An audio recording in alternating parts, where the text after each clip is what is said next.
মানুষ তামাচে হয়ে যাওয়ার কথা আমরা সবাই শুনেছি, তবে রোদে পুড়ে তামাচে হয়ে যাওয়া মাইলের পর মাইল বিচ দেখতে চাইলে এই শীতে একবার ঝু মেরে আসতে পারেন চট্টগ্রাম শহর থেকে প্রায় ৩৫ কিলোমিটার দক্ষিণে আনোয়ারা উপজেলায় অবস্থিত আনুমানিক ১৩ কিলোমিটার দীর্ঘ সমুদ্র সৈকত, যেটিকে পার্কি সমুদ্র সৈকত, পার্কি বিচ বা পার্কি চরও বলা হয়ে থাকে। চট্টগ্রামের পতেঙ্গা সমুদ্র সৈকত থেকে ঠিক উল্টো দিকে অর্থাৎ কর্ণফুলী নদীর দক্ষিণ পশ্চিম পাশে পার্কি সৈকতের অবস্থান। মূলত ২০১৩ সাল থেকে আনুষ্ঠানিকভাবে এই সৈকতটির বিষয়ে প্রচারণা শুরু হয়। সো বাংলাদেশ এবং বাংলাদেশের বাহিরে যে যেখানে আছেন সবাইকে স্বাগত জানাচ্ছি এমআর এক্সপেডিশন বাংলার আজকের অভিযানে। যুক্ত থাকুন আমাদের সাথে, আশা করছি পুরো অভিযানটি আপনার ভ্রমণ অভিজ্ঞতায় নতুন কিছু যুক্ত করবে।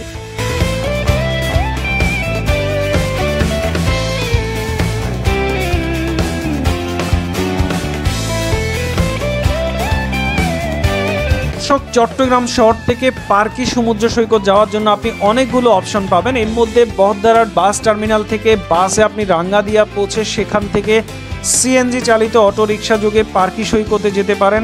এছাড়া কর্ণফুলী শাহ আমানত সেতুর উত্তর প্রান্ত থেকেও রাঙ্গাদিয়া যাওয়ার বাস রয়েছে। এর বাইরে শহরের একেবারে দক্ষিণ পশ্চিমে কর্ণফুলী টানেল পার হয়ে সিএনজি অটোরিকশা যোগেও যথাক্রমে রাঙ্গাদিয়া হয়ে পার্কি সৈকতে যাওয়া যাবে। তবে অতি সম্প্রতি যেহেতু বাংলাদেশের দ্বিতীয় এবং চট্টগ্রামে প্রথম শহীদ ওয়াসিম আকরাম উড়াল সড়ক বা ফ্লাইওভার বা যেটিকে চিটং এলিভেটেড এক্সপ্রেসওয়ে বলা হয় সেটি উদ্বোধন হয়েছে, যেটি নগরীর লালখান বাজার থেকে সরাসরি শহরের উপর দিয়ে পতেঙ্গা কর্ণফুলী টানেল পর্যন্ত যাওয়া যায়। তাই আমরা ঠিক করলাম আজকের অভিযানে শহীদ ওয়াসিম আকরাম উড়াল সড়ক বা ফ্লাইওভারের উপর থেকে চট্টগ্রাম শহরের নান্দনিক দৃশ্য আপনাদেরকে দেখিয়ে নিয়ে যাব। ফ্লাইওভার থেকে নেমে এরপর টানেল পার হয়ে কাফকো রাস্তা দিয়ে আমরা পৌঁছাবো আমাদের যে গন্তব্য আনোয়ারা পার্কি বিচে। তো প্ল্যান অনুযায়ী আমরা অভিযান শুরু করলাম চট্টগ্রাম শহরের উত্তর প্রবেশদ্বার অর্থাৎ সিটি গেট থেকে। এই গেট দিয়ে বের হয়ে আরেকটি গুরুত্বপূর্ণ দৃষ্টিনন্দন সড়ক বায়েজিদ লিংক রোড হয়ে আমরা ফ্লাইওভারে উঠতে যাচ্ছি নগরীর ২ নং গেট দিয়ে।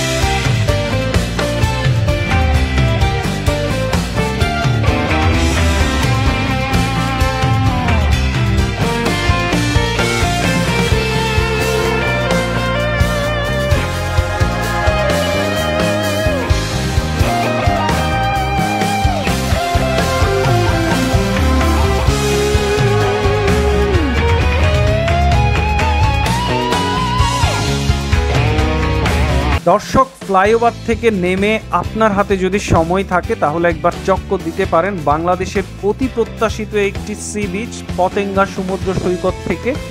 পর্যটকদের জন্য এখানে আগে ওয়াশরুমের ব্যবস্থা না থাকলেও বর্তমানে নতুন কিছু ব্যবস্থাপনার পাশাপাশি চট্টগ্রাম উন্নয়ন কর্তৃপক্ষের উদ্যোগে আমরা একটি চমৎকার ওয়াশরুমও দেখতে পেলাম।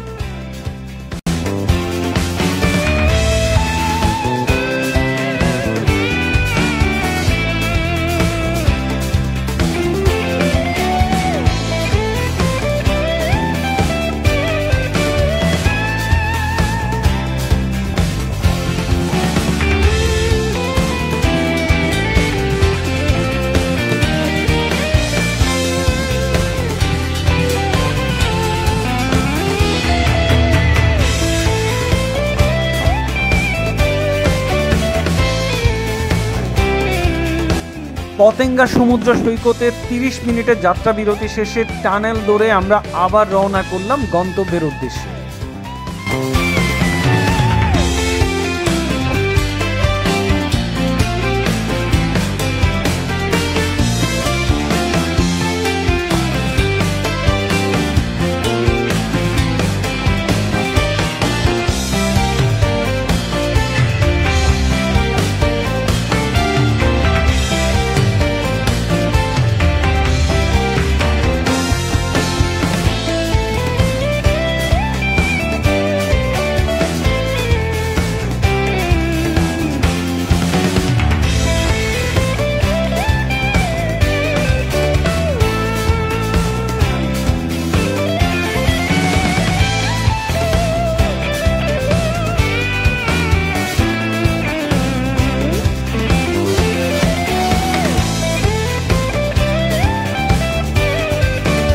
দর্শক, অবশেষে আমরা এসে পৌঁছলাম পার্কি সমুদ্র সৈকতের সর্বদক্ষিণ বা শেষ সীমানায়।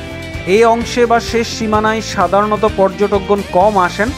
মূলত শিক্ষা সফর, পিকনিক সহ ছোট ছোট দলে যারা দূর থেকে গাড়ি নিয়ে আসেন তারা শুরুতে এই অংশে চলে আসেন। নিরাপত্তা সংক্রান্ত বিষয়ে আমরা স্থানীয়দের সাথে কথা বলেছিলাম, তারা আমাদেরকে জানিয়েছেন যে সন্ধ্যা অবধি এই স্থান একেবারেই নিরাপদ। এছাড়া আমরা এখানে ট্যুরিস্ট পুলিশও দেখেছিলাম। সো এখানে কিছু ছোটোখাটো দোকানপাট রয়েছে যেখানে আপনি দেশের অন্যান্য বিচগুলোর মতো স্ন্যাক্স জাতীয় খাবার পাবেন।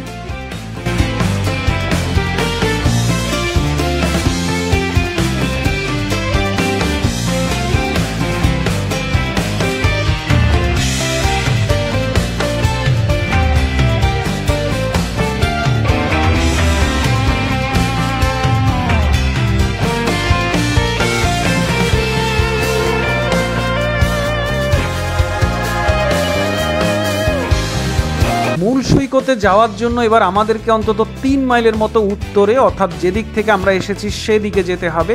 আর চলুন এবার আমরা আপনাদেরকে সেই স্থানে নিয়ে যাই। যেতে যেতে বলছি দর্শক, এটি এমন একটি স্থান হতে পারে যেখানে আপনি পরিবার কিংবা প্রিয়জন নিয়ে চলে আসতে পারেন যে কোনো দিন। কিনার থেকে সমুদ্রের দিকে দীর্ঘ চর থাকার কারণে এখানে আপনি এক অন্যরকম স্বাধীনতা ফিল করবেন। ছোট বড় বয়স্ক, অর্থাৎ বয়স আপনার যাই হোক না কেন, নিজের মধ্যে শৈশব কৈশোরের প্রাণ চাঞ্চল্য ফিরে পেতে শহরের বাইরে দুর্দান্ত একটি পছন্দ হতে পারে সবার জন্য, যেখানে আপনি সারা দিন দাপিয়ে বেড়ান, প্রিয়জন কিংবা পরিবারের সাথে মাদুর বিছিয়ে খাবার খান এবং গল্পের দৃশ্যের মতো একটি সূর্যাস্ত দেখুন। দিন শেষে সিজন যাই হোক না কেন, অর্থাৎ গ্রীষ্ম, বর্ষা, শরৎ, হেমন্ত, এখানে কিন্তু আপনি এক চমৎকার সূর্যাস্ত দেখতে পাবেন এবং দিন শেষে আপনি বাড়ি ফিরে যান।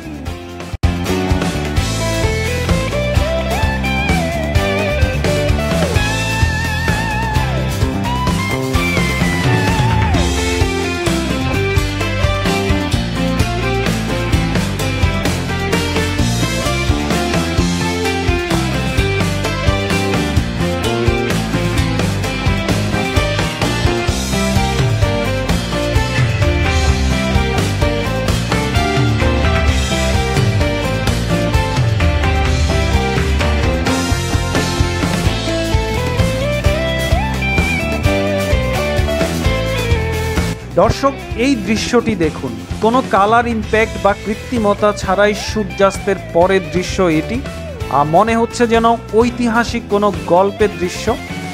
ছোট গল্পের মতো আমাদেরকেও আজ বিদায় নিতে হচ্ছে। আশা করছি নতুন কোনো এক্সপেডিশন নিয়ে শীঘ্রই আবারও দেখা হবে আপনাদের সাথে। তো যে যেখানে আছেন সবাই ভালো থাকবেন। আপনাদের প্রত্যেকের ব্যক্তিগত নিরাপত্তা প্রত্যাশা করি। আসসালামু আলাইকুম।